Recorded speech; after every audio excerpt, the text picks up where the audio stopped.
멈출 수 없는 사랑, 멈출 수 없는 사랑 주소서. 끊을 수 없는 사랑 주소서. 십자가에 달린 주님 계시니 그늘과 이 사랑 끊으리. 멈출 수 없는 사랑 주소서. 끊을 수 없는 사랑 주소서. 주께서 주신 비전 그 말씀이 있으니 주가 명하신 이 길 걸어가리. 주님의 나라 영원하며 주님의 영광 무궁하니. 나그네 된 나의 삶 감사하리. 마음 다해 주님을 찬양해. 멈출 수 없는 사랑 내게 주소서. 아버지의 눈물 그 사랑을 끊을 수 없는 사랑 내게 주소서. 십자가에 달린 그 사랑. 아멘. 기도하겠습니다. 우리 힘으로는 사랑할 수 없습니다. 주님께서는 원수까지도 사랑하라고 말씀하는데 우리는 원수는커녕 우리 식구마저도 사랑하지 못할 때가 많습니다. 하나님, 우리를 불쌍히 여겨 주옵소서. 정말 멈출 수 없는 주님의 사랑으로 충만케 채우사 우리가 정말로 모든 사람을 사랑할 수 있는 우리가 될 수 있도록 성령님 도와주옵소서. 오늘 대인관계 종합합니다. 성령께서 우리 지각을 열으셔서 알게 하시고 생각나게 하시고 깨닫게 하옵소서. 시종을 맡겨오며 예수님의 이름으로 감사하며 기도합나이다. 아멘. 네, 이 시간에는 우리 내기둥 4단계에서 대인관계를 종합해 보도록 하겠습니다. 우리 지난 시간까지는 우리가 영성적 물질관계 종합했죠. 자, 오늘은 대인관계를 종합해 보겠는데요. 훈련과정 교재로는 187페이지고요. 나눠진 유인물을 보시면서 같이 보도록 하겠습니다. 이 대인관계 참 어때요, 여러분? 잘 돼요, 안 돼요? 제가 해보니까 이 내기둥 중에서 제일 어려운 게 대인관계더라고요. 대인관계 형성이 제일 안 돼요. 왜냐하면 이 모든 것은 나 개인만 하면 돼요.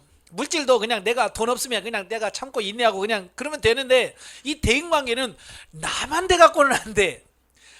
항상 상대가 있단 말이에요. 상대가. 그러니까 내가 기분이 좋다고 해서 좋은 게 아니고 나는 기분이 좋은데 상대방이 나쁘면 그거 어쩔 수가 없어. 내가 사랑합니다 말해도 상대방이 뭔 시기 무슨 소리야 그러면 이게 안 되는 거야. 이게 둘이 돼야 대인관계가 되는 거거든요. 그러니까 부부가 다 영성훈련하면서 이걸 이해하면서 하나님께서 이렇게 훈련하시는구나 이렇게 하면 조금 쉬운데 한쪽만 일방적으로 훈련을 받은 경우에는 나는 하는데 상대방은 이걸 꿍짝을 못 맞춰준단 말이에요. 그러니까 힘들긴 해요. 네, 그래서 가장 좋은 것은 부부가 같이 훈련받는 건데 또 그렇게 또 할 수 없는 상황이기도 하고요. 근데 문제는 뭐냐면 결국 내가 바뀌면 다 바뀌더라고 말이에요. 어떤 분이 저한테 그래, 목사님 제 남편이 영성훈련 안 받는데요. 그래 될까요? 됩니다. 본인이 되면 되고요, 본인이 안 되면 안 돼요. 네. 그래서 여기 와서 나한테 상담만 받지 말고 남편한테 상담을 좀 받으라. 네. 어떻게 받아요? 남편이 사랑스러워지면 되는 거고 남편이 사랑스러워지지 않게 보이면 영성이 아직 안 된 거다. 예. 심지어는 제가 그런 말을 했어요. 자고 일어나서 아침에 딱 일어나서 옆에 누워있는 아내의 얼굴, 남편의 얼굴을 보면서 참 주님의 얼굴로 보이면 이제 하산해도 된다. 그러나 남편이나 아내의 얼굴을 보면서 아이고 그러면 이건 아직 멀은 거다. 그러니까 이건 뭐 누구한테 뭐 내 믿음 체크할 것도 없고 그냥 내가 날마다 내 자신을 점검해 보는 겁니다.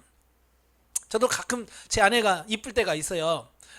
사랑스러울 때가 있어요. 이렇게 보면 그냥 육신적으로 뭐 이쁘고 뭐 그걸 떠나서 그냥 이렇게 보면 측은해지고 이럴 때가 있단 말이에요. 옛날에는 안 그랬거든요. 아이고 그냥 그냥 자고 있으면 아이고 잠만 자 그냥.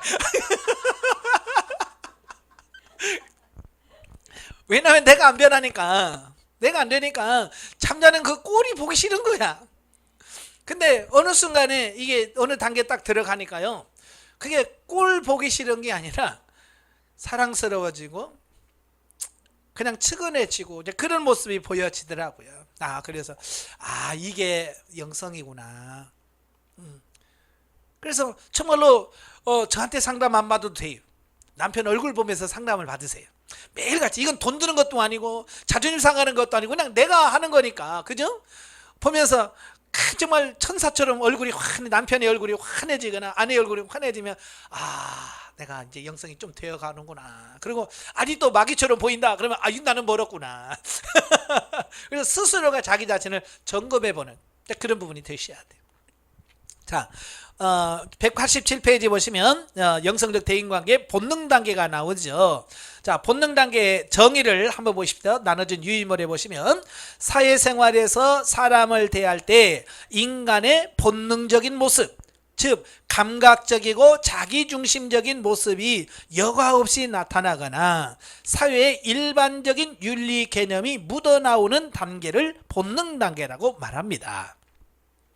그러니까 본능이라고 하는 것은 어디서 배우거나 경험에 의하지 않고 그냥 본능에서 나오는, 본성에서 나오는 어떤 그런 부분들을 본능이라고 그래요. 그래서 뭐 생존 본능이라고 하잖아요. 자, 아이가 나오면 그 아이에게 너 살고 싶으면 엄마 젖을 이렇게 빨아야 돼. 빨 때는 입을 이렇게 하고 이렇게 빨아야 돼. 누가 가르쳐줘요? 안 가르쳐줘요? 안 가르쳐줘. 참 그 신기한 게 뭐냐면 응애 하고 태어나서 젖 물리면 그냥 막 빨아먹어. 그냥 그게 뭐냐면 본능이란 말이야. 그 태어나기 전에 이미 그 안에 하나님께서 DNA 속에다가 너 살려면 그렇게 해야 된다라고 이미 이 안에다가 입력시키고 저장시켜 놓은 그걸 본능이라고 그래요. 우리가 영성훈련에서 이 본능 단계가 나오는데, 여기서 말하는 이 영성훈련에서 본능이라고 하는 것은 뭐냐면 하나님이나 영을 의식하지 않는, 의식하기 이전에 육신의 감각과 생각으로 살아가는 삶을 다 본능이라고 말해요. 그러니까 대인관계에서 하면서 하나님을 의식해야 되고 영을 의식하면서 본능 대인관계를 해야 되거든요. 근데 이 본능 단계는 아직 하나님의 의식이 안 되는 거예요. 쉬운 예로 이런 거예요. 남편을 바라보거나 아내를 바라보면서도 하나님을 의식하지 않아요. 이 본능 단계는 뭐냐면 그냥 육신의 감정으로 너무 좋았어. 그냥 얼굴 보니까 얼굴에 반했더라. 막 이런 거 있잖아요. 그죠? 당신이 너무 이뻐서 내가 당신을 내가 어떻게 해서 꼬셔가지고 내 걸 만들었지 뭐 이렇게 하는 거, 이게 본능이란 말이에요. 하나님이 붙여줬다는 게 인식이 안 돼. 그냥 말로는 하는데, 교회에서 여러분 하나님이 짝지어줬습니다. 아멘 하세요. 아멘. 아멘은 하는데 그게 실제가 안 되어지는 거예요. 이게 본능이라고 말씀드릴 수 있습니다. 그래서 그냥 교회 다니면서도 일반적인 윤리 개념이라는 것은 뭐냐면 예수 안 믿는 사람들이 부부관계를 맺고 사는 것처럼 우리도 부부관계를 맺고 똑같이. 그래서 예수 안 믿는 사람들은 뭐야? 서로 안 싸우고 뭐 이렇게 하면 인고 부부라고 하잖아요. 교회에서도 마찬가지예요. 어느 부부가 좋은 부부냐, 안 싸우고 살면 그냥 좋은 부부다 이렇게 생각을 하고, 싸우면 나쁜 부부, 안 싸우면 좋은 부부 이렇게 평가한단 말이에요. 이게 일반적인 개념에서의 나오는 평가란 말이에요. 그러니까 어때요? 집에서는 실컷 싸우다가 교회 가서는 싸운 척 해요, 안 해요? 그렇죠. 교회 문 앞에서는 잠시 휴전. 그죠? 잠시 휴전. 그러고 얼굴에 그렇게 해서 하하하 웃고 들어가서 안녕하세요. 그러고 예배 끝나고 나서 자 다시 재도전. 이래서 집에 와서 또 싸우고 이제 이런단 말이에요. 이게 일반 윤리 개념에서 나오는 부부관계라 그 말이에요. 사람은 속일 수 있어도 하나님은 속일 수 없습니다. 그치? 그래서 하나님께서는 이런 개념에서의 윤리가 아니라 기독교 개념에서 윤리를 해야 된다. 기독교 윤리라고 하는 게 뭐냐? 기독교 윤리라고 하는 것은 하나님과의 관계에서 비롯된 윤리를 말합니다. 일반 윤리는 하나님과 상관없이 그냥 인간들끼리 모여서 자 우리끼리 이런 것도 최소한 예의는 이런 걸 지키면서 살자. 그게 암묵적으로 전해져 오는 게 그게 뭐냐면 윤리예요. 그죠? 그러니까 암묵적인 윤리, 세상 윤리가 많아요. 그냥 옛날에는 뭐요? 에? 어른 보면 인사해야지 이놈아. 우리 어렸을 때 많이 들었잖아요. 그게 예수를 믿든 안 믿든 어른들 남이나 난사 말하면 안녕하세요 인사하고 버스나 전철 탔을 때 어른들 보면 양보하고 이게 일반 윤리예요. 그건 뭐냐 사람들끼리 그래도 이렇게 살 때는 그래야 우리 인간다운 삶 우리끼리 이렇게 잘 살 수 있는 방법이 이거다. 그래서 우리가 정해놓은 룰이 일반 윤리예요. 그러나 기독교 윤리는 뭐냐면 하나님께서 정해주신 겁니다. 하나님께서 그래 너희가 내 백성이지 그래 내 백성이라면 최소한 이 정도는 지키면서 살아라 라고 하나님께서 하나님을 믿는 사람들에게 정해놓은 윤리 이게 기독교 윤리란 말이에요. 그러니까 세속 일반 윤리가 저 밑바닥이라면 기독교 윤리는 그 차원 한 차원 뛰어넘는 초월되어진 윤리를 말합니다. 근데 문제는 뭐냐면 기독교인이라고 말하면서 기독교 윤리는 못 살고 일반 윤리만 또 못한 경우가 많다는 거예요. 이게 무슨 말이냐면 예수 안 믿는 사람보다도 못한 삶을 산다고 말이에요. 예수 안 믿는 사람도 거짓말 안 해. 근데 예수 믿는 사람이 거짓말하고요. 예수 안 믿는 사람 사기 안 쳐. 근데 예수 믿는다고 하면 사기 쳐. 이게 뭐냐 일반 윤리보다도 못한 삶을 사는 거야. 그러니까 세상 사람들로부터 손가락질을 받는 거야. 저렇게 저 예수 믿는다는 것들이 이러면서 손가락질을 받는 겁니다. 왜? 일반 윤리만 또 못하기 때문에 그렇습니다. 세상에서는 세상 일반 윤리보다 뛰어난 사람들을 다 존경합니다. 예. 자기들이 못하는 것을 하니까. 그죠? 예를 들어서 자기는 불쌍한 사람 못 도와. 근데 불쌍한 사람 막 도와. 그러면 자기는 못하는데 한단 말이에요. 그러면 존경합니다. 어떻게 그렇게 하십니까? 이렇게 되는 거예요. 예, 자기보다도 높으면 인정하는 게 뭐냐. 이게 세상에서의 일반적인 부분들이에요. 지금 교회가 세상으로부터 인정받고 존경을 받습니까? 그렇지 못하죠? 왜 그러냐? 일반 세상 사람들, 그러니까 예수 안 믿는 사람들의 시각으로 이렇게 예수 믿는 사람을 보면 자기만 또 못하거든요. 네, 자기만 또 못한 거예요. 그러니까 아이 참 그러면서 깔보는 겁니다. 그런데 자기보다 더 잘 사는 사람 나오잖아요. 교회 다니면서 자기보다 더 잘 이렇게 윤리적으로 잘 살면 아유 저분은 내가 인정한다 이렇게 돼요.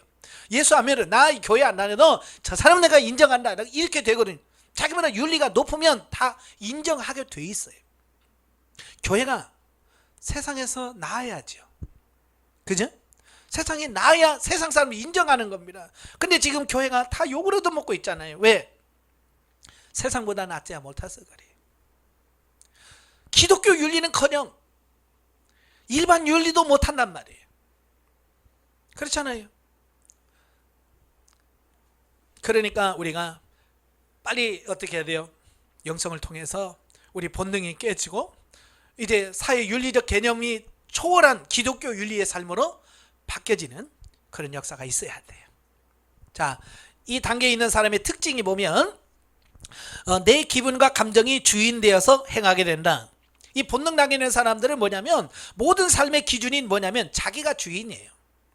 교회 다니면서도 마찬가지예요. 예, 목사님이 설교하면요, 내 마음이야, 내 마음이에요, 내 마음대로 살아야 돼요. 이런 사람들 많거든요. 자기가 주인 되니까. 그죠?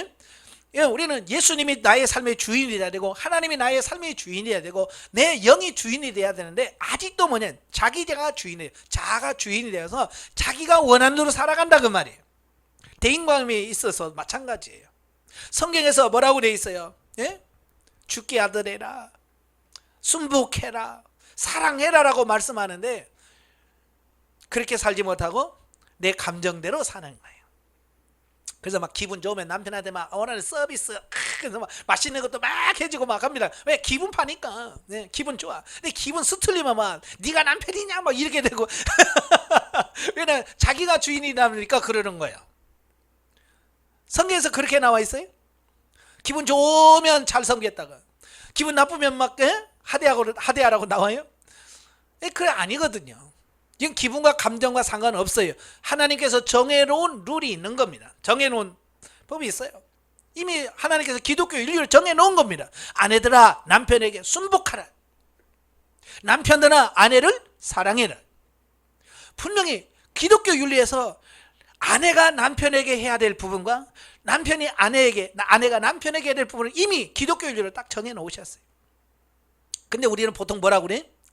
그걸 어떻게 말 같아야 듣지 뭐 이러면서 그렇잖아요. 그죠? 남편의 말에 순복하세요. 그러면 속으로 뭐라고 그래? 남편 말이 말 같아야지 이런단 말이야 속으로. 예? 왜? 내 자신이 너무 본능으로 살다 보니까 기독교 윤리를 아예 그냥 콧등에도 안 들어 귓등에도 안 들어요. 그러니까 삶의 변화가 없는 거예요. 이제는 우리가 그 수준으로 가면 안 돼요. 내 기분과 감정을 내려놓고 성경에서 뭐라고 말씀하지? 그걸 찾아내셔야 돼요. 근데 이 본능 단계는 우리 사람으로 말하면 초등학교 수준까지거든요. 유치원에서부터 초등학교 수준이니까 이 단계 때는 잘 안 돼요. 그게 안 될 수밖에 없습니다. 그러니까 뭐예요? 이 단계는 내가 주인이 돼. 그래서 이 단계는 사람들은 끊임없이 하나님 앞에 주님 내가 주인 되지 않기를 원합니다. 예? 내가 주인이 아니라 하나님이 나의 삶의 주인이 되어지게 하세요 라고 주인 바꾸는 기도를 많이 하셔야 돼. 그 다음에 두 번째는 뭐냐, 항상 자신이 옳다고 여기고 자신의 잘못은 남의 탓으로 돌린다. 이 본능 단계에 있는 사람의 특징 중에 하나가 이거야. 항상 자기가 옳다는 거야. 부부싸움이 왜 나요? 자기가 옳다고 하니까 그죠? 내 말이 맞아, 내 말 들어. 그러니까 서로가 그러니까 싸움 나는 거예요. 예. 그 다음에 잘못하면 모두가 당신 말 들어서 그래 항상 남의 탓을 해요. 자기가 해놓고도 그걸 인정을 안 해. 이게 본능 단계에 있는 사람들의 특징 중에 하나다. 예. 뭐든지 남의 탓을 합니다. 남의 탓을 해요. 그렇게. 그 다음에 세 번째가 뭐냐, 사람을 본능과 자기 중심으로 대한다. 예. 그러니까 모든 것의 중심이 누구냐? 자기예요. 자기. 예. 그래서 자기가 좋으면 다 좋은 거고 내가 나쁘면 다 나쁜 거예요. 그죠? 이웃이 좋아요, 나빠요? 나한테 잘해주면 좋은 이웃이고 나한테 잘못하면 나쁜 이웃이 되는 거예요. 기준이 왜 나니까. 그죠? 그래서 교인들 그죠? 아이 누가 안 좋아, 누가 나빠. 그래서 왜? 아이 내 말 안 들어. 그러잖아요. 근데 옆에 있는 사람 내 말을 잘 듣던데 그러면서 나는 좋은 사람이던데 이런단 말이에요. 왜? 자기 중심이다 보니까 똑같은 사람이라도 자기한테 잘해주면 좋은 사람이고 자기한테 조금만 안 친절하지 않으면 나쁜 사람이고, 왜? 모든 게 자기 기준이다 보니까 그렇다 그 말입니다. 네. 그래서 자녀들도 자기 중심적이다 보니까 내가 주인이고 막 마음대로 하는 거야. 내가 주인이고 자녀들 니는 부모 내가 낳았으니까 내 말 들어. 그래서 자녀들에게 하고 부부간에도 서로 내 말 들으라고 그러고 이렇게 되어지는 거거든요. 모든 게 자기 중심적으로 하는 거예요.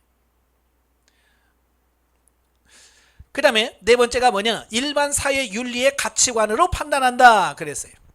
그러니까 사람을 평가하거나 뭘 할 때 성경적인 가치관으로 사람을 평가하는 게 아니라 세상 윤리, 기본적인 윤리의 가치관으로 판단하는 겁니다.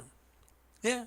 그래서 그 사람 좋은 사람이야, 그래서 그 사람 나쁜 사람이야 라고 평가할 때 그 기준이 뭐냐, 여러분 성경의 기준은 분명히 달라요. 그죠? 성경의 기준은 달라. 근데 우리의 기준은 뭐예요? 나한테 잘해주면 좋고 나쁘면 나쁜 거고. 자, 이런 거예요. 세상 윤리적인 어떤 가치관으로 판단하게 되죠. 그래서 어찌 보면 예수 안 믿는 사람이나 예수 믿는 사람이나 사람을 평가하는 것은 똑같은 거예요. 그래서 교회에서 밥 먹고 나서 정치 얘기하면 똑같아. 예수 믿는 사람 안 믿는 사람 그놈들 나쁜 놈들 막 그러면서 욕하는 건 똑같아. 왜냐? 바라보는 가치관이나 수준이 똑같기 때문에. 그렇죠? 교인들이라고 정치인들 바라보는 시각이 뭐 다른가요? 똑같아요. 그러니까 막 정치 얘기하면 막 개버품을 골로 막 진보 하나 떴고 막 보수는 떴고 막 그래요. 왜? 그들의 수준이 세상 사람과 똑같으니까 그렇게 되어지는 거예요. 그 다음에 다섯 번째, 자신의 악성, 독성, 인간성을 깨닫게 된다 그랬어요. 이제 하나님께서 조금씩 자기를 보게 만드시, 하나님이. 예. 자기 이 안에서 나오는 것들을 보게 하십니다. 본능 단계에서도 하나님께서 자꾸 성질을 뿌락뿌락 내는 자기를 보게 하십니다. 예전에는 그게 몰랐거든요. 예? 그래서 보통 예전에는 뭐라고 하냐면, 원래 내가 그런 사람이야. 왜? 그렇죠? 그래서 부부간에도 당신 왜 성질 내? 내가 원래부터 그랬는데 왜? 뭐 그런 말을 많이 해요. 네?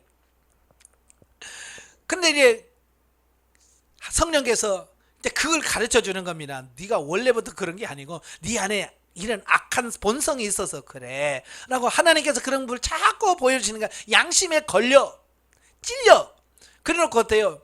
바락 성질 내놓고 뒤에 가서 아휴 내가 또 하나님 죄송합니다 이제 그러죠. 왜? 이제 조금씩 보게 되니까, 내 자신을 보니까 옛날에는 그런 게 없었거든요. 막 끝까지 우기죠. 막. 예?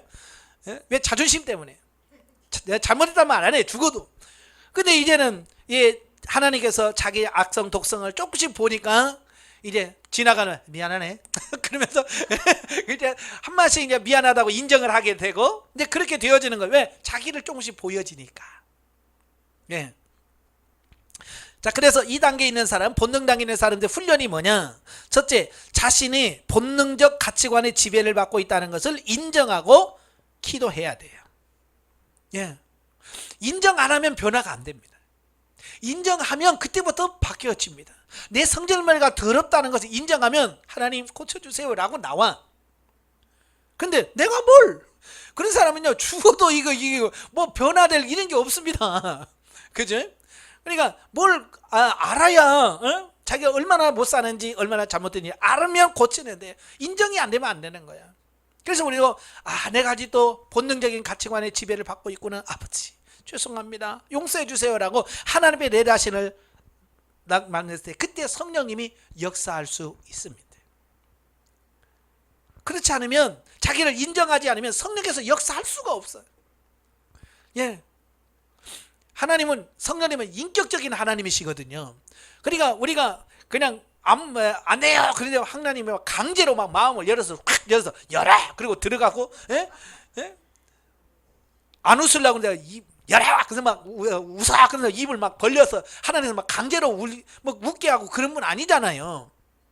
하나님께서 감동을 주시는 거예요. 너 웃어라 기쁘지? 하면 그 감동을 받아서 네 나 기뻐요 라고 웃어야 이게 인격적인 부분이죠. 강제로 울리고 웃기는 것은 막이나 그래. 예. 하나님은 절대로 그러지 않아요.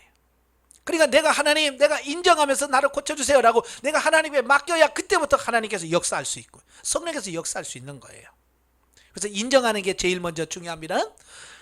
두 번째로 뭐냐? 자신 속에 있는 악성, 독성, 인간성을 위하여 기도하라. 하나님은 이를 발견하게 하기 위하여 인간관계 속에서 많은 사건과 사고를 주신다. 네. 자기 자신을 볼 수 있는 사건을 주시는 겁니다. 자기 성질이 더럽다는 것을 어떤 사건을 통해서 확 드러나게 하죠. 그죠? 자기가 몰랐던 부분들을 탁 보게 하신단 말이에요.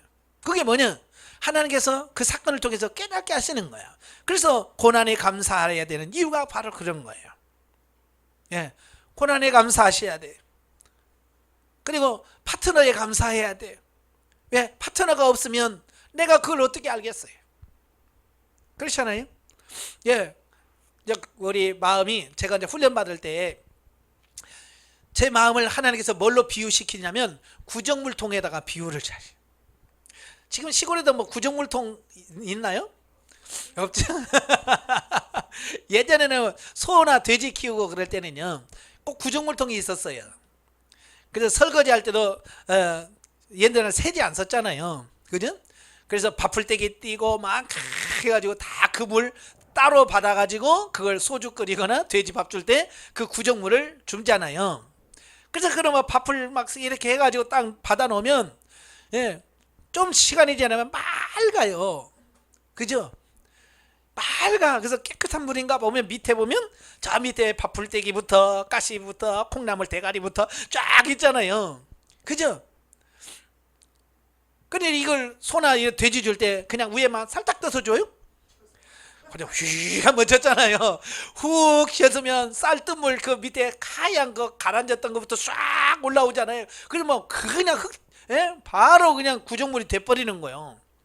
우리 마음이 그런 거예요. 그냥 아무 일이 없어요. 나는 행복해, 좋아 라고 했을 때는 뭐냐, 그냥 구정물 통에 물이 쫙 가라앉아 있는 것과 똑같은 거예요. 근데 그 순간 누군가 와서 한번 확 내 마음을 한번 휙 쥐어오면 그냥 여기서 온갖 다 올라오는 거예요. 성질머리 다 나오지, 뭐 미운 감정부터 혈기부터 다 나오는 겁니다. 그러니까 이런 부분들을 우리가 인정을 하고, 예? 그러니까 하나님께서 왜 자꾸 우리 마음을 휘젓는 사람이 오게 하시냐면, 너 똑바로 봐, 네 속에 이런 게 다 있어 라고 하는 거예요. 그런 걸 보면서 내 안에 콩나물 대가리가 10개 있고요, 내 안에 이런 밥풀떼기가 몇 개 있고요, 이걸 그런 사건을 통해서 보게 하는 겁니다. 그래서 그걸 어떻게 해야 돼요? 건져내야 돼요. 그죠? 그렇게 휙 저을 때 주님 내 마음에 이런 게 있네요 하고 건져서 주님 앞에 고백하면서 주님 이걸 처리시켜 주세요 라고 자꾸 기도하면서 저어서 올라올 때마다 그걸 하나씩 건져서, 이게 뭐냐, 십자가에 처리하는 겁니다. 주님 내 안에 이렇게 혈기가 많아요, 주님 혈기 십자가에 처리시켜 주세요 라고 내 안에 혈기를 한 바가지 벗어버리고, 네? 또 막 누가 미워 그러면 하나님 내 마음에 이렇게 미운 마음이 있습니다, 이 미운 감정을 십자가에 처리시켜 주세요 라고 미운 감정을 한 바가지 벗어버리고, 이렇게 자꾸 벗어버릴 때에 이 안에 있는 그 육신의 그 찌꺼기들이 걸러져 진단 말이에요. 처음에는 이게 표시가 안 나요. 그런데 자꾸 하다 보면 그게 하나씩 내치다 보면 어느 사이에 맑아 있는 내 모습을 보게 돼요. 예, 그래서 나중에는 막 저도 얘 없어 왜? 그럴 때가 와요. 그때 이제 우리가 기쁨에 이제 그 찬송을 부르는 겁니다. 예전에는 남편이 그냥 얼굴만 쳐다봐도 기분 나고 뭘 봐 그랬는데, 그죠? 뭐라고 나는 그냥 얼굴만 쳐다봐도 기분 나쁘게 해봐 그랬잖아요. 근데 쳐다보면 사랑스럽게 뭐요? 왜요? 이렇게 바뀌잖아. 왜? 네 안에 이게 처리가 되니까. 예, 그렇게 돼야 돼요. 그래 십자가에 처리하는 게 그래서 중요한 겁니다. 그래서 새 올라올 때마다 하나님 내 안에 이런 게 있습니다, 십자가에 처리시켜 주세요 라고 그걸 고백하는 이분이 처리하는 겁니다. 자, 그 다음에 세 번째, 본능적으로 행하지 않도록 가르침에 순종하고 배운 말을 실천해라. 예, 이 실천하는 게 중요한 겁니다. 여기서 강의 듣고 묻고 행하라고 해도 백날 불어도 안 물어, 그런 의미가 없어. 십자가에 처리하라고 했을 때 아멘 하고 떠오를 때마다 주님 십자가에 처리합니다, 이걸 십자가의 감정을 처리시켜 주세요라고 이렇게 한 사람은 지금 변화된 부분이 많이 나와요. 예, 근데 그걸 전혀 안 한 사람은 예전이나 지금이나 훈련 받기 전이나 똑같습니다. 왜? 처리 안 했으니까. 실천하셔야 돼. 본능은 사건과 사고 시에 굉장히 빠르게 반응을 한다.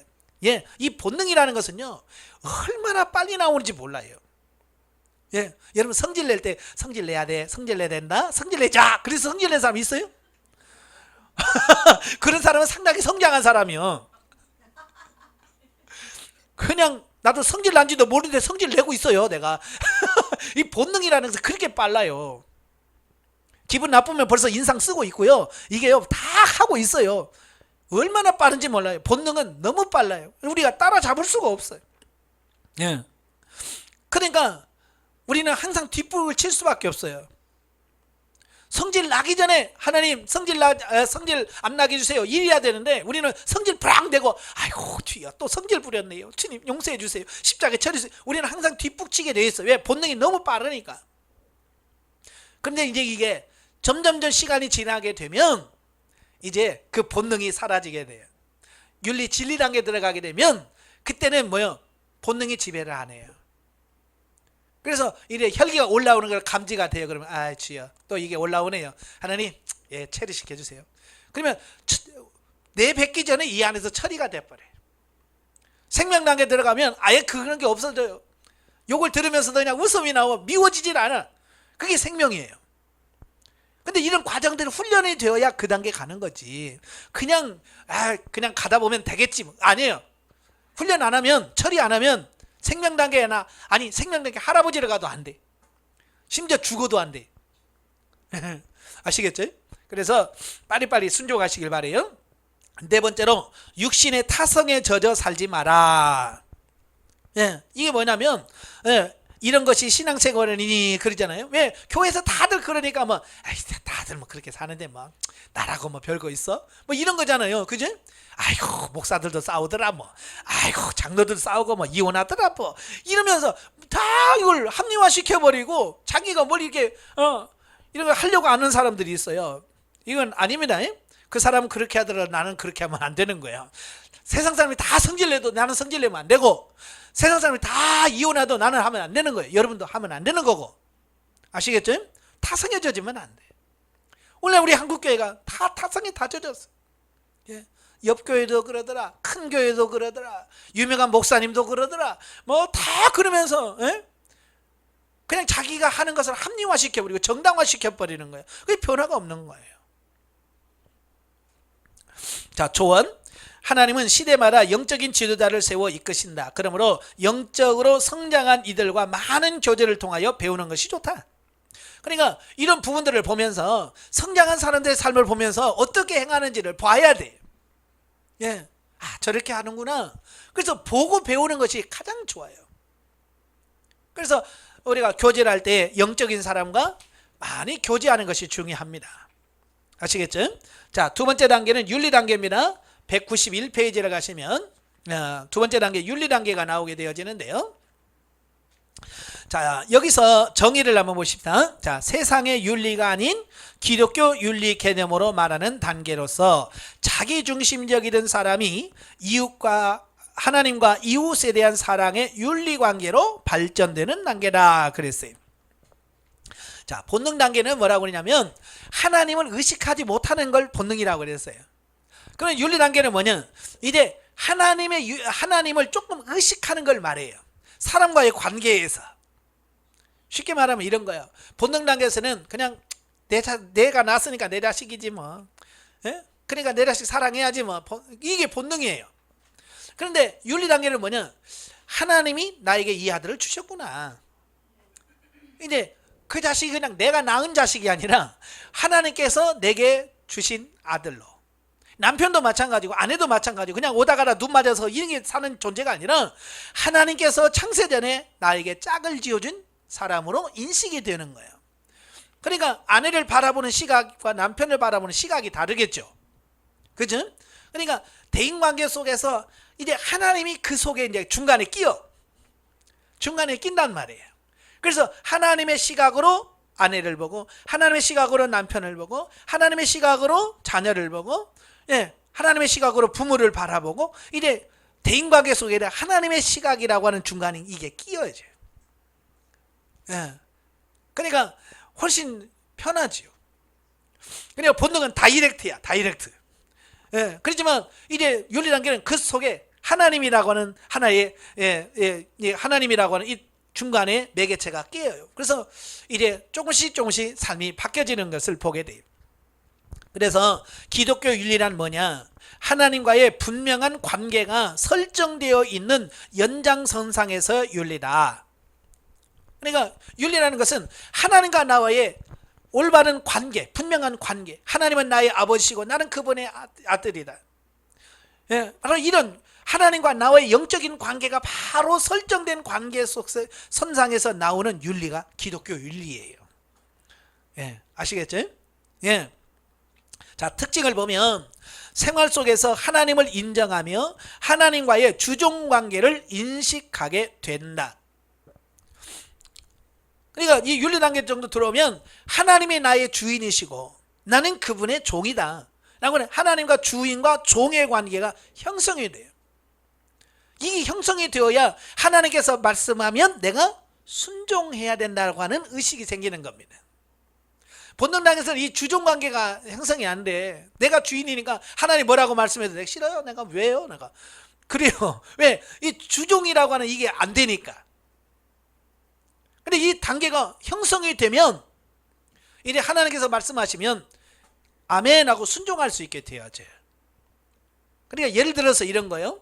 본능 단계에서는 만약에 하나님이 야, 너 남편에게 순복해라. 그러면 본능 단계에서는 뭐라고 그래? 그게 가능합니까? 그게? 싫어요? 이제 이렇게 된다면 내가 그러니까 말을 안 들어먹어. 근데 이제 윤리 단계는 하나님이 나의 주인이라고 하는 의식이 생기니까 너 남편한테 그러면 되니? 그러면 맞아요. 잘해야 되는데요. 제가 안 되네요. 이제 그렇게 이제 하나님의 말씀을 조금씩 받아들일 수 있는 어떤 그런 바탕이 되어진 겁니다. 아직 사라지지는 않아. 그죠? 여전히 남편 보면 화나고 미워. 그렇지만 뭐요? 이제 하나님께서 조금씩 그래서 네가 좀 사랑해라. 네가 좀 불쌍히 여겨라. 라고는 하나님의 마음이 조금씩 여기에 와 닿는 겁니다. 예. 그래서 나름대로 열심히 신앙생활 하려고 노력을 합니다. 사랑하려고 노력을 해봐요. 근데 아직 이 단계는 성숙한 단계가 아니잖아요. 그래서 실수도 많이 하게 되고 실패도 많이 하게 돼요. 예. 그 다음에 세 번째가 뭐냐? 일반 윤리와 기독교 윤리를 혼동하여 여전히 혼이 주체가 되어 하나님의 법을 지키려고 힘쓴다 그랬어요.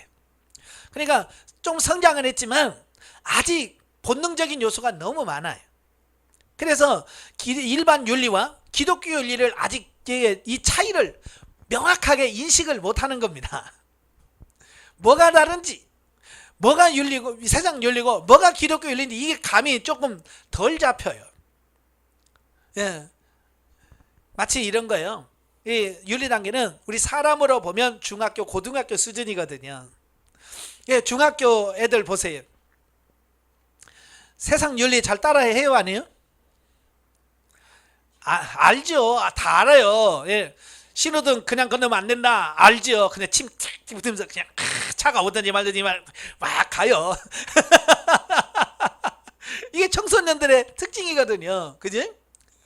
그러니까 하나님께서 야, 너 그러면 안 되지 라고 해도 그냥 침 탁 뱉으면서 하고 가요. 이게 아직도 말씀에 100% 순종하지 못해요. 그렇지만 뭐예요? 안단 말이 양심에서는 너 그러면 안 된다는 걸 아는 거예요. 예. 아직도 이게 완전히 바뀌진 않은 거예요. 어른으로 삶이 뭔지 이게 아직 감이 안 오는 겁니다. 그래서 이 사람의 변화는요, 이 점진적으로 이루어져요. 제가 야고보서도 그러잖아요. 다른 것은 다 길들이는데 사람의 혀만큼은 길들이기가 어렵다. 그 말이지. 제가 보니까요, 제일 안 바뀌는 게 인간들이에요. 오직 했으면 뭐 속담에 얼굴에 털 안 난 짐승은 거두지 말라. 오직 했으면 얼굴에 털 안 나는 짐승은 거두지 말라고 그래요. 얼굴에 털 안 나는 짐승은 뭐가 있어요? 인간하고 원숭이. 네. 왜냐면 잘해주면 나중에 은혜를 모르고 은혜를 원수로 갚는 게 인간들이에요. 그 말이. 참 인간이 안 바뀌어. 예, 그래서 조급하면 안 돼요. 저는 가끔 보면 목사님 왜 안 바뀐지 몰라요. 근데 영성훈이나 몇 년이나 했으면 모르지. 이제 뭐 2달 하고 3달 하면서 목사님 나 이렇게 안 변한지 몰라요. 그러면 아이고 참 본인을 너무 너무 과대평가하십니다. 제가 그래. 본인이 그렇게 선한 사람 아니에요. 그렇게 본인이 쉽게 그냥 이렇게 해갖고 바뀔 수 있는 분이 아닙니다. 독종이에요. 내가 그래. 그렇게 쉽게 안 변해요. 아니 2-3달 영성을 낸다고 바뀔 것 같으면 뭐하러 3년씩을 해. 나중에 가봐요. 3년 해도 안 바뀌어요. 진짜 독한 게 인간이라니까요. 예? 그래서 조급하면 절대로 안 돼요. 그죠? 그러니까 나는 안 된다고 빨리 포기하지 마세요. 원래 이렇게 인간이 질기구나. 이렇게 빨리 바뀌는 존재가 아니구나. 이걸 인식하시고요. 조금 안 되더라도 우리가 어때요? 인내하면서 끊임없이 하나님 맞아요. 아직도 내가 멀었네요. 그러면서 계속해서 자기 자신을 채찍질하고 해서 달려가야 되지. 예? 몇 개월 만에 끝내려고 하면 안 된다는 거예요. 자, 네 번째 보면 하나님께서는 우리를 진리적인 대인관계로 끌어올리시기 위하여 각자에게 훈련 파트너를 붙여주신다는 것을 알게 된다 그랬어요. 이제 윤리 단계 들어오면 파트너라는 개념이 조금 인식이 돼요. 어찌 보면 본능 단계는 이 파트너라는 개념보다는 나를 힘들게 하는 사람 예?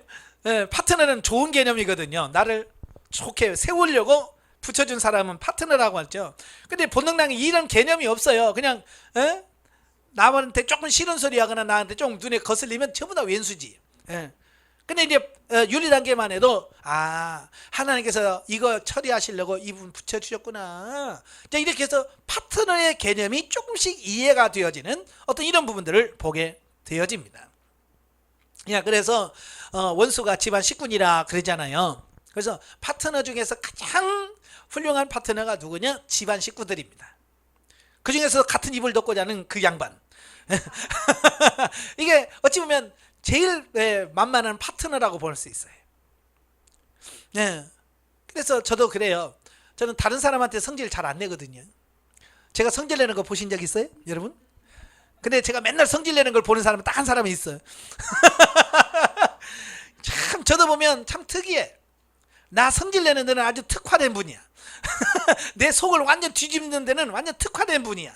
그래서 한마디만 하거나 그냥 쳐다보기만 해도 여기서 화가 확 나. 왜냐? 하나님께서 저에게 저 속에 있는 것을 가장 잘 끄집어낼 수 있는 파트너로 저희 집사람을 선택해 놓았기 때문에 기가 막혀. 어찌 그렇게 내 속에 있는 걸 팍팍 끄집어내는지 몰라. 성질머리는 다 끄집어내고 감정이란 감정을 다 끄집어냅니다. 다른 사람의 애지간히 나한테 뭐라 갖고는 내가 화 안 내거든요. 근데 저희 집사람은요, 저희 파트너라서 그런지 기가 막혀요. 딱 한마디면 저 성질내게 만듭니다. 여러분도 그럴 거예요. 옆집 남자한테 뭐 성질내요? 안 내죠. 근데 딱 그 양반한테만 성질내. 왜냐? 파트너이기 때문에 그래요. 네. 하나님께서 태초부터 창세전에 내 성질mel을 고치려고 택하고 택하여서 딱 짝지어놓은 그 양반이기 때문에 그렇습니다. 아시겠죠? 그래서 파트너에게 감사하시고요, 그분 만난 걸 감사하십시오. 예, 그래서 그분을 통해서 나를 처리하시려고 하시는 겁니다. 그죠? 네. 그래서 어떤 분이 그래요. 아니에요. 우리 파트너 너무 세요. 예. 자기 파트너가 너무 세래. 왜 파트너가 왜 세겠냐? 제가 그랬죠.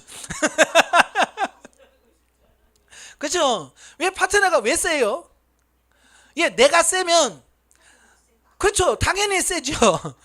내가 세면 센 나를 고치려면 파트너도 셀 수밖에 없습니다. 제가 늘 말하잖아요. 계란 깰 때 망치 들고 온 사람 없다. 그러나 호두 깰 때는 망치 갖고 온다. 왜? 단단하거든요. 그죠? 계란은 그냥 이마에다 툭 치면 깨져. 근데 호두는 깨기가고 내 이마가 깨지지 호두가 안 깨진다고요. 그러니까 어때요? 호두 깨려면 망치나 단단한 몽둥이를 갖고 와야 이가 깨지지 손으로 해서 깨지는 게 아닙니다. 나도 마찬가지예요. 내가 그냥 말로 해서 깨질 상대 같으면 파트너가 말로 해요. 그러나 내가 말로 해서 안 들을 상대면 어떤 외압이 들어오는 겁니다. 예, 그만큼 내가 강하다는 얘기예요. 예, 가끔 그래요. 남편이 폭력을 행했어요. 그러더라고요. 저는 폭력 행하는 잘했다는 말은 아닙니다. 예, 오직했으면 맞을까? 그잖아요. 오직했으면, 그죠? 오직했으면 저는 폭력 절대로 정당화 시키지 않습니다. 내 훈련 차원에서 보면 그잖아요. 내가 얼마나 강하길래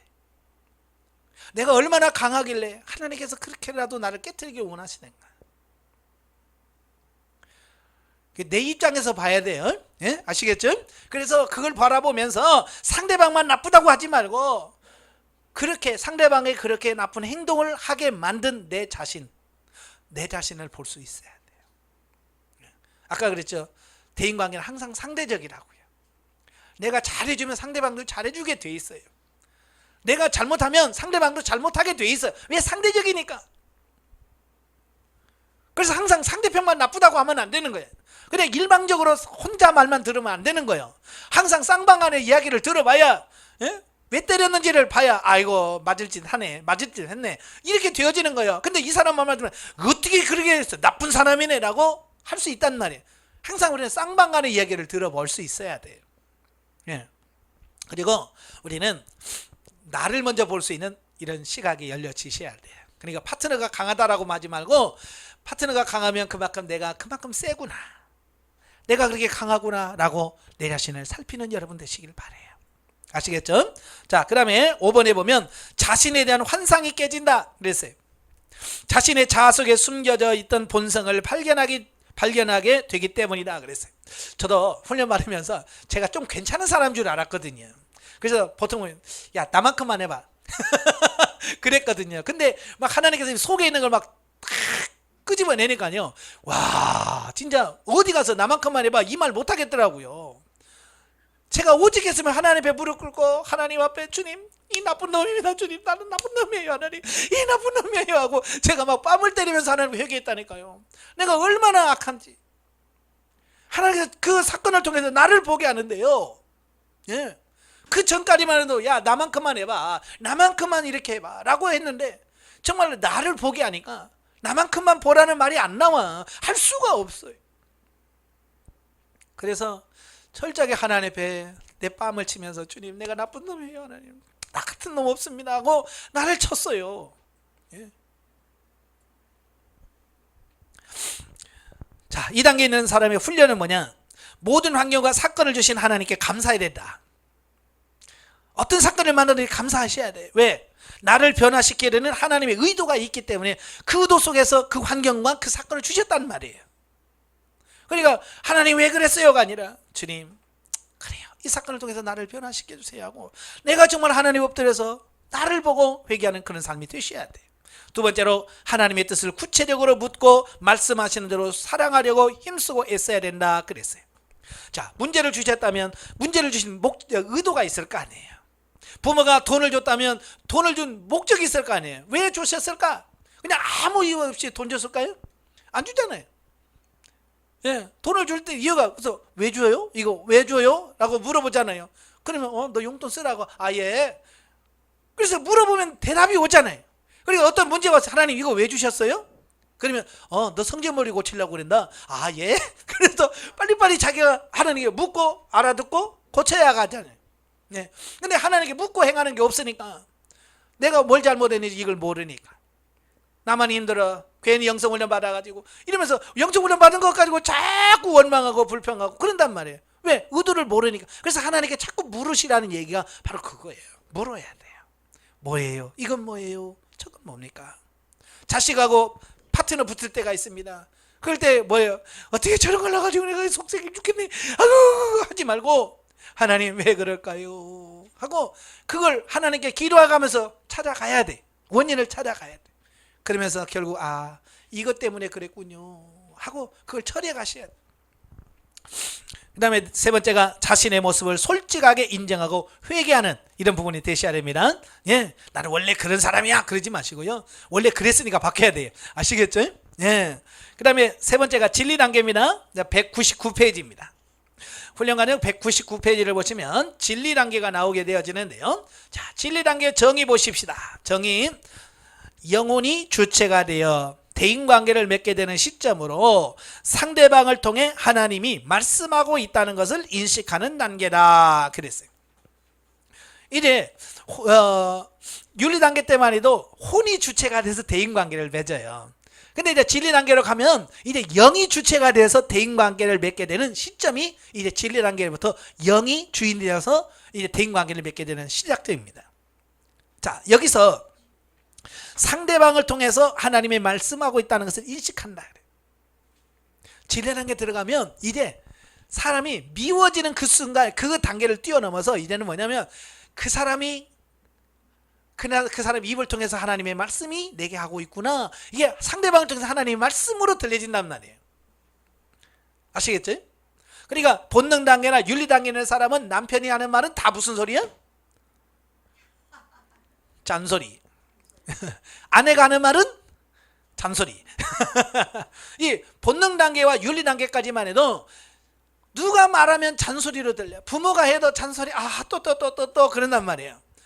근데 이 진리 단계 들어가면 그 말이 잔소리로 들려지는 게 아니라 이제 하나님의 음성으로 들려지는 겁니다. 그래서 진리 단계까지도 굉장히 성장한 거죠. 네? 이제 하나님의 음성으로 돌려주는 겁니다.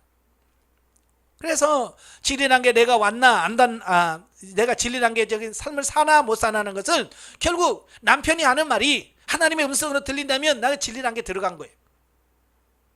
그런데 남편이나 아내 하는 말이 잔소리로 들려지면 나는 아직 여전히 나는 아직도 진리 단계에서 진리적 삶을 못 사는구나.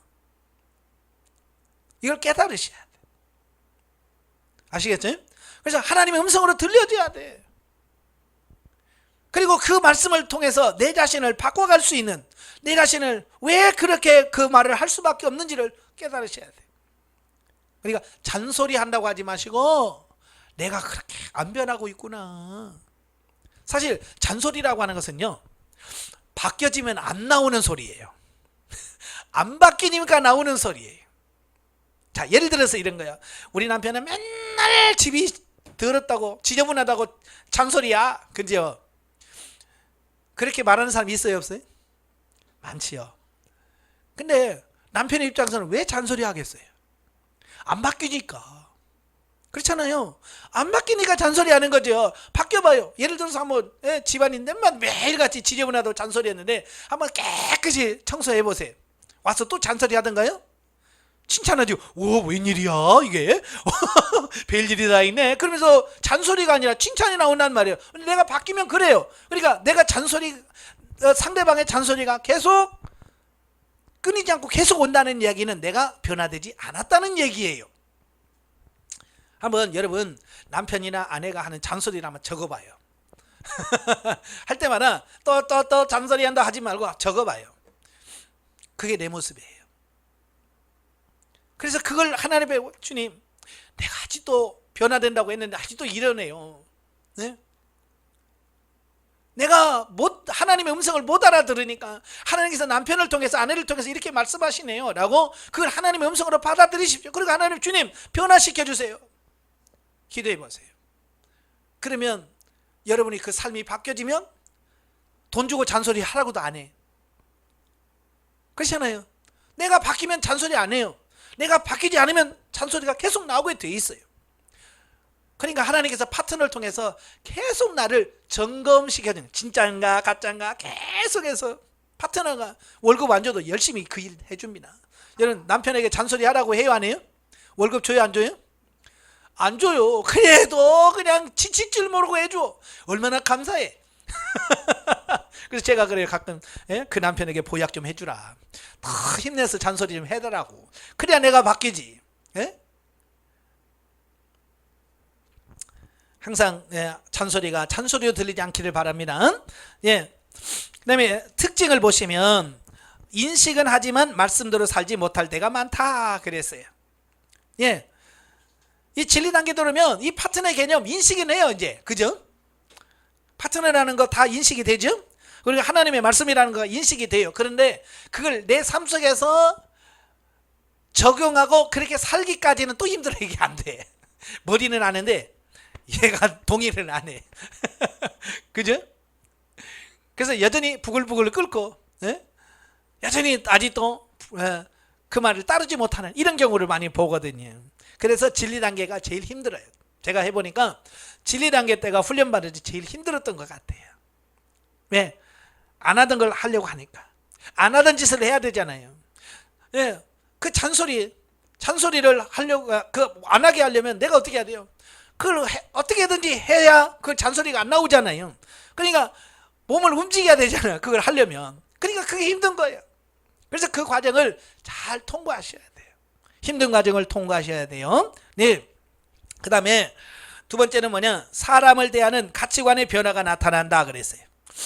진리 단계에서부터 이제 사람을 바라보고 대하는 가치관의 변화가 일어나요. 그래서 자녀를 바라봤을 때 내 새끼니까 라고는 본능으로 바라보는 것이 아니라 하나님이 이탁하는 생명으로 바라봐지는 겁니다. 그래서 단순히 우리 아들 잘 돼야 될 텐데, 우리 아들이 성공해야 되는데, 그런 차원이 아니라 하나님 앞에서 이 아들이 바르게 서야 되는데, 진리적인 모습으로 자녀를 바라볼 수 있는 이런 부분이 생기는 겁니다. 또 남편과 아내, 자, 남편을 바라볼 때 주께 하듯 대하게 돼. 주님 섬기듯이 섬겨. 그리고 아내를 대할 때 동역자의 관계로 바뀌어지는 겁니다. 네. 그러니까 골로새서나 에베소서나 또 베드로전서에 보면 그 아내들아 남편에게 순복하라 이렇게 말씀하면서 주께 하듯 해라 라는 말씀을 해요. 주께 하듯 해라. 그래서 베드로전서 3장에 보면 사라가 자기 남편을 주라고 했다. 주인님 그러면서 남편의 말에 그렇게 순종하는 겁니다. 사라가. 자, 그 얘기를 하는 겁니다. 여러분도 그렇게 되길 바래요. 그 다음에 동역자로 여겨라. 동역자의 관계. 당신이 뭐 한다고 그래? 그게 아니라 같이 하나님의 일하는 일꾼으로서 동역자로서 인정해주고 같이 갈 수 있는 그런 삶이 되어야 된다. 아시겠죠? 그 다음에 세 번째, 상대방을 통해 하나님께서 말씀하시고 계심을 인식한다. 네, 아까 정회 때 설명드렸죠? 그래서 감정적 대응이나 표면적인 것보다는 그 내면으로 들어가 하나님의 뜻을 구한다 그랬어요. 이게 무슨 말이냐면 그 전에는 본능적일 때는 그냥 말이 오면 그냥 생각할 여력 없이 그냥 반응이 탁 튀어나가죠. 그죠? 잔소리하면 듣기 싫어! 막 이렇게 툭 튀어나온단 말이에요. 자, 그런데 이게 그런 감정적인 그런 대응이 아니라 그가 그렇게 말하려고 하는 그 말할 수밖에 없는 그 사람의 내면으로 들어가는 겁니다. 자, 예를 들어서 화를 뻐럭 내요. 그러면 왜 화내? 이게 이제 본능이고요. 진리란 게 뭐냐? 하나님, 왜 화를 내지요? 화를 내는 이유가 뭘까요? 그래서 그 표면적인 것이 아니라 그 화를 낼 수밖에 없는 그 내면, 그 안으로 들어가는 겁니다. 그죠? 예. 그러니까 그 내면으로 들어가게 되면 이제 하나님의 뜻이 알아져지는 겁니다. 그리고 상대방은 이해가 돼요. 아, 저럴 수밖에 없겠구나. 예. 자, 예를 들어서 남편이 직장에서 돌아올 때 인상을 빡빡 쓰고 들어옵니다. 그러면 아내가 맞이하면서 뭐라 그래? 왜 인상 빡빡 쓰고 들어와? 기분 나쁘게. 이러면 안 되잖아요. 이건 본능이고요. 그때 하나님, 왜 저렇게 인상에 쓸까요? 하나님, 직장에 무슨 일이 있었을까요? 하고 하나님께 기도하면 하나님께서 그 마음을 어루만질 수 있는 마음을 주시는 거예요. 그러면 그 잔소리하는 게 아니라 그를 안아주고 품어주고 쉴 수 있게끔 해주고, 자, 그렇게 되어지는 거야. 물어보지 않아도, 상대방이 왜 그랬냐고 물어보지 않아도 하나님께서 그 내면을 알려주시면 그걸 품을 수 있게 되고 사랑할 수 있게 되어진단 말이에요. 아시겠죠? 그래서 감정적인 대응을 하지 마시고 하나님, 이건 뭐예요? 라고 그 원인을 하셔야 돼요. 그러니까 자녀들이 막 짜증낸다고 했을 때 왜 짜증내? 그게 아니라 하나님, 왜 아이들이 자꾸 이렇게 짜증을 많이 낼까요? 그래서 짜증을 내는 이유를 하나님께 물어가. 그러면 하나님께서 조명해 주신단 말이에요. 예. 예를 들어서 학업 요즘에 공부에도 실력이 안 들어가서 그것 때문에 지금 그렇단다. 하나님께서 성령께서 조명해 준단 말이에요. 그러면 어떻게 해야 돼요? 그런다 대고 야, 공부해! 그러면 더 성질 나지. 그렇잖아요. 지금 스트레스 받고 있는데 그럴 때 가서 그냥 어깨에다 손 짜놓고 힘들지. 공부가 다 인생의 전부는 아니란다. 그래봐요. 눈물 콧물 다 짜면서 엄마 사랑해요, 아빠 사랑해요, 이렇게 나오지. 그렇잖아요. 그렇잖아요. 이제 공부에 스트레스 받고 있는데 그냥 가서 얘 공부 안 하냐, 너 인생 그래가지고 어떻게 될래? 뭐 때 먹을래? 막 그러면, 그렇잖아요. 스트레스 받는 데가 막 퍼부은이면 이건 뭐예요? 상처에다가 고춧가루 뿌리는 거와 똑같은 거 아니에요? 예? 그래서 그냥 평안할 집도 확 뒤집어 놓는단 말이에요. 예? 그래놓고 성질내면 저놈의 자식은 버릇이 없다고 자기가 다 해놓고 왜 그러냐고요.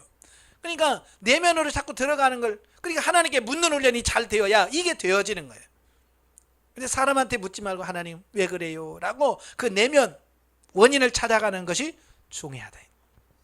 자, 그 다음에 4번 보면 레마대로 순종할 때 사랑이 흘러가는 것을 느끼게 된다. 레마는 하나님께서 내게 하신 말씀이거든요. 하나님께서 주신 말씀을 따라서 내가 행할 때 그때 사랑이 흘러가게 돼요.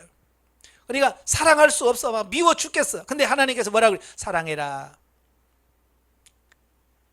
네, 알겠습니다 하고 사랑하려고 했을 때, 내가 의지를 들여서 할 때 그때 하나님의 사랑이 내게 흘러가서 사랑할 수 있게끔 하시더라고요.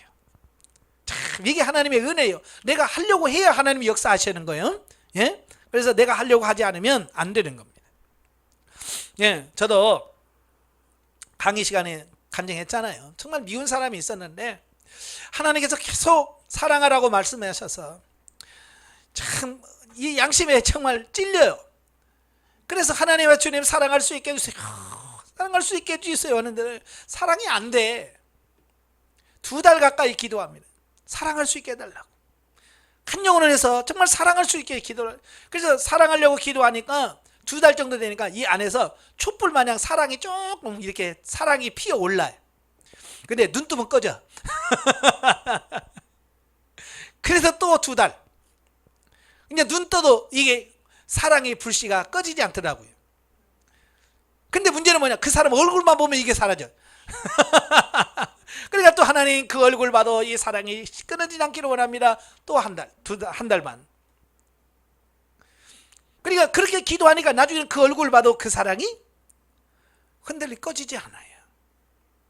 그렇게 해서 제가 그 정말 미운 사람을 사랑할 때까지 가니까 5개월, 6개월 걸리더라고요. 예, 아시겠죠? 그냥 하루아침에 주님 사랑해 주세요. 그렇다고 사랑이 쑥 나오는 게 아니에요. 그만큼 의지를 들여서 순종해야 돼요. 그래서 훈련 1번 보면 하나님께 응답받아 행하는 영중심의 생활을 반복적으로 경험하고 숙달되어야 한다. 예, 반복해야 된다. 한 번 했다고 되는 게 아니에요. 반복하셔야 돼. 그래서 처음에는 실패를 많이 경험합니다. 왜냐하면 안 하던 짓을 하려고 하니까 안 돼. 그렇잖아요. 예, 안 하던 짓을 해야 되잖아요. 예, 예를 들어서 여보 사랑해 한 번이나 해봤어야지. 근데 하나님이 사랑한다고 고백해라. 근데 이 말이 나와야지. 안 나오잖아요. 예? 근데 자꾸 하려고 노력하고 하다 보면 하게 된. 반복해서 하셔야 돼요. 2번째, 하나님께서 붙여주신 합당한 훈련 파트너를 사랑하기를 힘써라. 예, 훈련 파트너를 사랑하려고 힘써야 돼. 그냥 되는 게 없어요. 예, 그냥 되는 게 하나도 없습니다. 힘쓰고 애써야 돼. 그 다음에 3번째가 육체를 쳐서 복종케 하고 하나님의 음성을 듣기에 힘써야 된다 그랬어요. 예, 육체는 하나님의 말씀도 사는 그 자체를 싫어해요. 예, 그래서 육체를 따라 살면 반드시 죽는다고 말하는 이유가 바로 그런 거예요. 그래서 사도 바울이 고린도전서 9장 27절에 뭐라고 그래요? 내가 내 몸을 쳐서 복종케 함은 그랬어요. 얘는요 그냥 가만둬서 아이고 너 착하다 그러면 얘는 말 안 들어. 예, 얘는 때려야 돼. 이놈아 말 들어. 그래서 육신을 쳐서 복종시켜야만 가능하대. 아시겠죠? 그래서 자기 자신을 쳐야 돼. 그 다음에 4번째, 하나님의 말씀대로 순종하려고 하는 의지를 드리게 힘써라 그랬죠. 네. 의지를 드렸을 때 하나님께서 도와주십니다.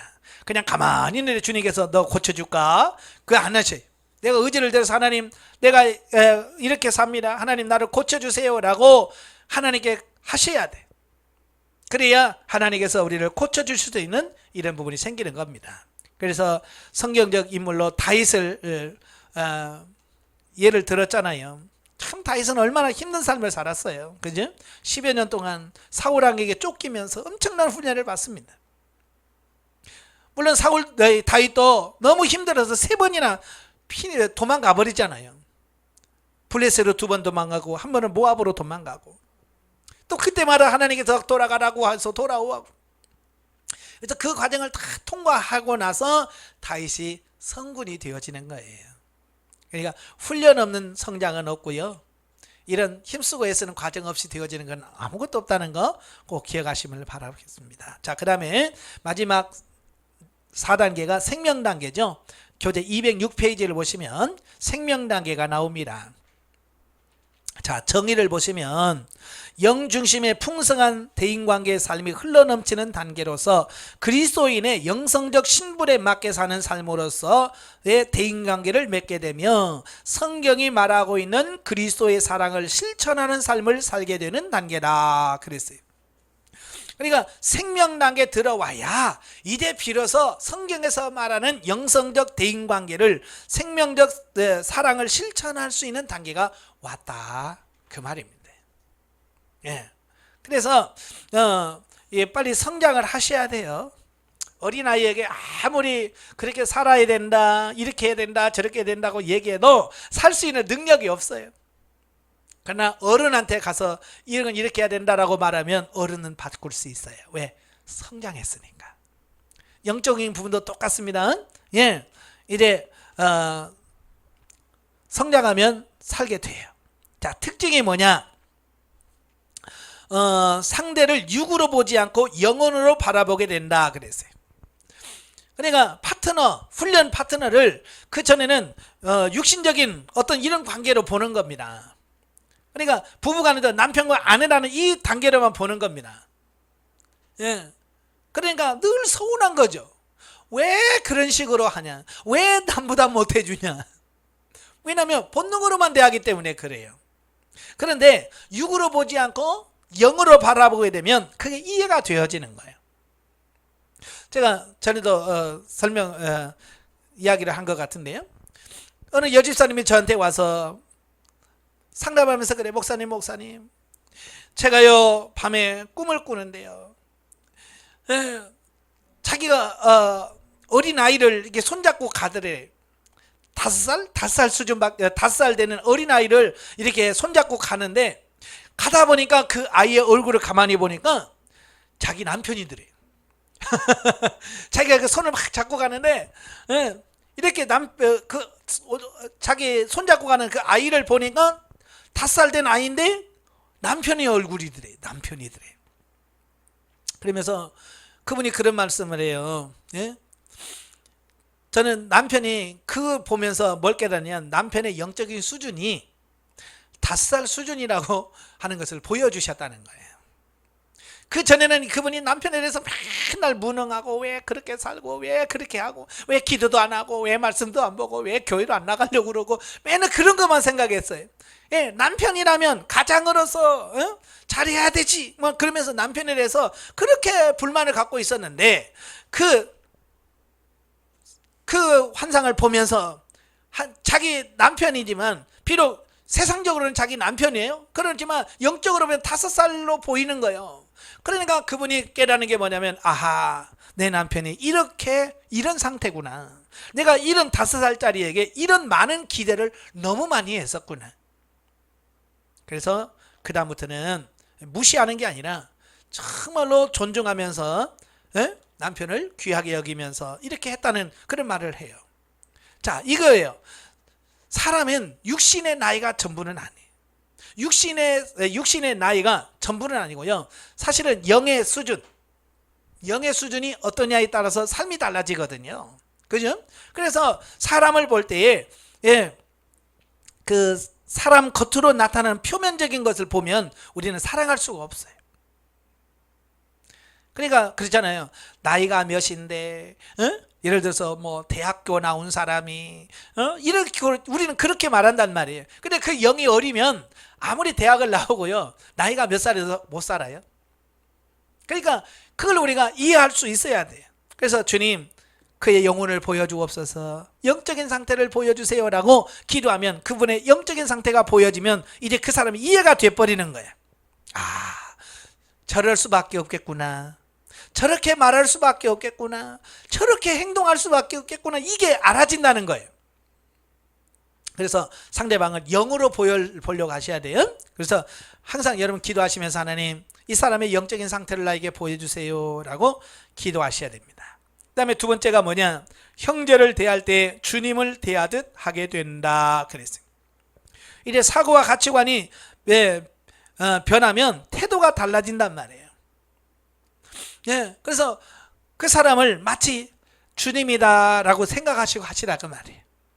아시겠죠? 자, 우리 아내는 이 남편이 예수님이다 생각하시고 예수님께 아들한다 라고 하시며 한번 해보세요. 남편은 아내를 예수님이다 생각하시고 말해보세요. 지금처럼 그렇게 함부로 말씀하시겠어요? 못하겠죠. 예수님한테 욕할 수 있어요? 못하죠.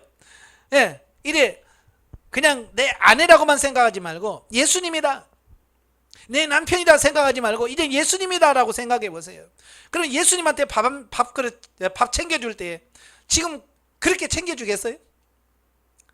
여러분 집안에 손님만 와도 벌써 밥 챙기는 게 달리잖아요. 그죠? 근데 예수님이라 하면 어떻게 달라지겠어요? 많이 달라지겠죠. 그래서 항상 예수님이다 라고 생각하시고 대하시길 바래요. 자, 그 다음에 세 번째가 뭐냐? 육신의 이익을 위한 계산이 없어지고 오로지 하나님과 이웃에 대한 헌신과 희생을 통한 사랑에만 관심이 집중이 된다. 네, 그 전에는 자꾸 육신의 이익을 계산하게 돼요. 그래서 남편에게 잘해주세요 그러면 뭐라고 그래요? 나만 손해? 그래, 예? 왜 나만 해야 되는데요? 왜? 이런 말을, 왜냐하면 이해 벌써 누가 이익이냐 이걸 따지기 때문에 그런 거거든요. 여러분 부부간에 뭐 이익이 누가 뭐 있어요, 그죠? 참 저는 부부간에 막 돈주머니 가지고 막 싸우고 다투는 사람은 이해가 안 돼. 아니 부부는 똑같이 부부 거고 그러니까 그렇게 해야지 뭐 네 거 내 거 따지면서 막 싸울 이유가 뭐 있어요? 네? 근데 아직도 이익적인 이런데 너무 계산이 빨라. 예. 그러니까 내가 손해니 네가 손해니 뭐 이런 본다면 그 부부간에 그런 게 어디 있어요? 계산하지 마세요.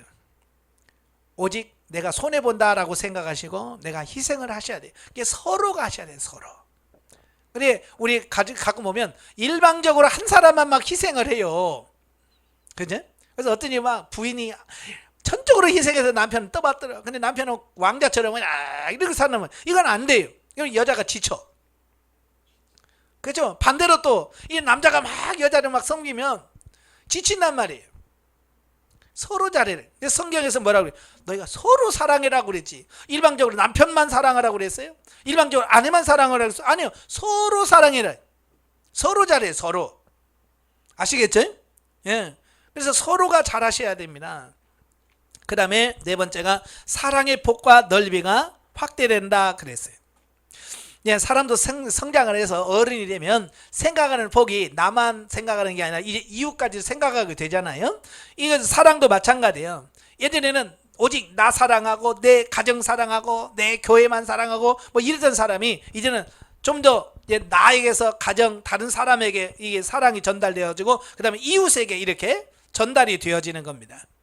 예, 그래서 나중에는 나에서 가정으로, 가정에서 이웃으로, 이웃에서 교회로, 교회에서 세상으로 이렇게 점점 이 사랑이 영역이 확장돼야 돼요. 예, 어떤 사람은 가정에서는 돼. 근데 가족을 벗어나면 안 되는 사람 많아요. 예, 그래서 이런 이해관계를 떠나서 이 분이 사랑의 폭이 넓이가 넓어지고 깊어지는 삶이 되셔야 됩니다. 그 다음에 5번 문제를 문제로 여기지 않게 된다. 예, 이제 그 성장을 하게 되면 어찌간한 문제는 문제로 여겨지지 않습니다. 어떤 분이 저한테 와서 목사님은 수리하고 그 상계성이 너무 좋지요. 문제가 하나도 없지요. 그래.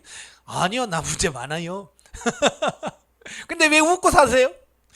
예, 이제는 문제가 있지만 그게 문제가 문제로 여겨지지 않은 거야. 뭐 이런 건 문제도 아닌데 뭐. 그러니까 문제지만 문제로 여기지 않으니까 문제가 안 되는 거예요. 그렇죠? 그래서 하도 그래서 제가 아이고 내가 지금 겪고 있는 이 문제 집사님 당하면 집사님은 죽을걸? 제가 그랬어요. 제가 지금 당하고 있는 이런 문제는 전화 감당이 되는 거야. 훈련을 받았으니까 감당이 되는 거지. 훈련 받지 않은 사람이 제 현실에 와서 이걸 하려고 해보세요. 안 돼요. 다 훈련의 과정을 거치면 제가 살았던 이 삶도 여러분도 다 살게 돼요.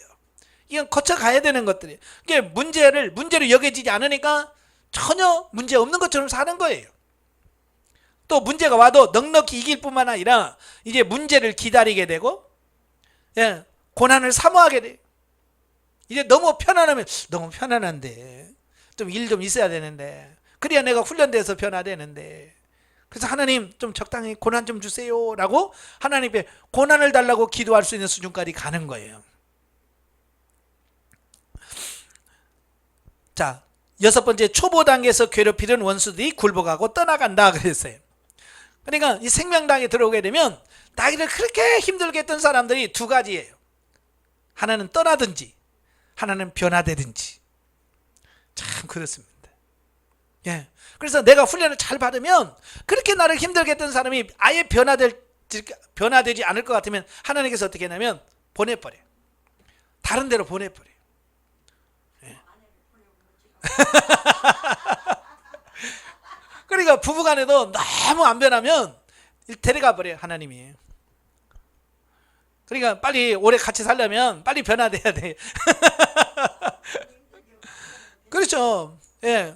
이제 예를 들어서 이런 거예요. 아내는 변화돼서 생명적인 삶을 사는데 아내가 남편이 안 변해가지고 계속 괴롭히면 이거 안 되잖아요. 이제 서로 변화되어서 생명적인 삶을 살아야 되는데 너무 괴롭히면 생명 단계 안 되잖아요. 그러니까 하나님께서 너 이제 더 이상 이제 훈련 끝났다. 너는 가자. 그리고 데려가 버리는 거예요. 네. 그래서 서로가 빨리 변해야 돼요. 아시겠죠? 그래서 그렇게 힘들게 했던 파트너가 변화돼서 동역자로 바뀌든지. 전에도 말씀드렸죠. 예? 대전에 있는 목사님, 예전에 제가 같이 훈련받았던 여자 목사님이셨는데, 그때는 전도사님이었는데 남편이 그렇게 건다리에다가 깡패에다가, 예? 술만 맨날 먹고, 예? 그렇게 그런 사람이에요. 그런 사람인데도 훈련받으면서 끝까지 기도하고, 예? 훈련 잘 받으면서 섬기니까 그가 변화되어서 지금은 목회를 하는데, 그분이 목회를 하는데 그렇게 동역하는 동역자가 되어서 그렇게 도와준대요. 어디 가면 기사로 그냥 차로 모셔다 오지, 모셔오지. 그렇게 잘한대. 살림도 다 하고. 예? 그렇게 변화되는 거예요. 왜? 내가 그렇게 섬기니까, 내가 변화되니까 상대방이 변화되는 겁니다. 아시겠죠? 자, 훈련입니다. 하나님께서 훈련 파트너 붙여진 상대를 그리스도의 사랑으로 품기를 힘써라. 그래서 파트너는 절대로 왼수가 아닙니다. 네. 원수같이 대하면 안 돼요. 나를 사랑하고 나 때문에 희생하는 사람이에요. 그래서 여러분들이 파트너를 절대로 미워하지 말고 사랑하시길 바래요. 그 다음에 두 번째, 생명 단계에 있다고 해도 육신 중심으로 살 소지는 여전히 존재하기 때문에 육 중심으로 흐르지 않도록 각성해야 된다. 이게 이제 중요한 게 뭐냐면, 내가 생명 단계에 왔다고 해서 육이 없어지는 게 아니에요. 저도 지금 이 갖고 있잖아요. 지금 영성훈련을 받은 지가 지금 24년째예요. 23년째인데도 지금도 얘가 있잖아요. 얘는 어때요? 항상 하나님과 원수될 삶을 살 수 있는 준비되어진 존재예요, 얘가. 하여간 죄질 준비를 완벽하게 갖추었어요. 그러니까 내가 정신줄 놓으면 얘가 나와. 그래서 늘 기도하면서 하나님 육신을 쳐서 복종시켜 주세요, 육신을 정신 차리게 해주세요라고 기도하는 이유가 뭐냐, 얘는 금방 다시 육으로 돌아가 버려요.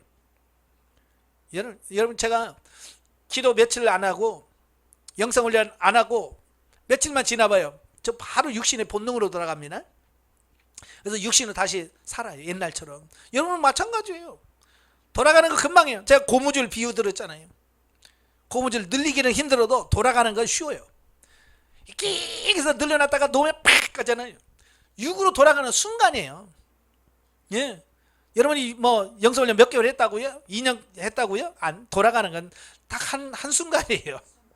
예. 그래서 우리가 돌아가지 않으려고 매일같이 기도하면서 주님 돌아가지 않기를 원합니다, 정신 차리게 해주세요라고 기도하는 겁니다. 그래서 기도하는 사람은 계속해서 가고, 기도 안 하고 그냥 잠잔 사람은 금방 가서 자기가 나중에는 육신에 대해서 육신을 살면서 자기가 육신대로 사는 그 자체를 몰라.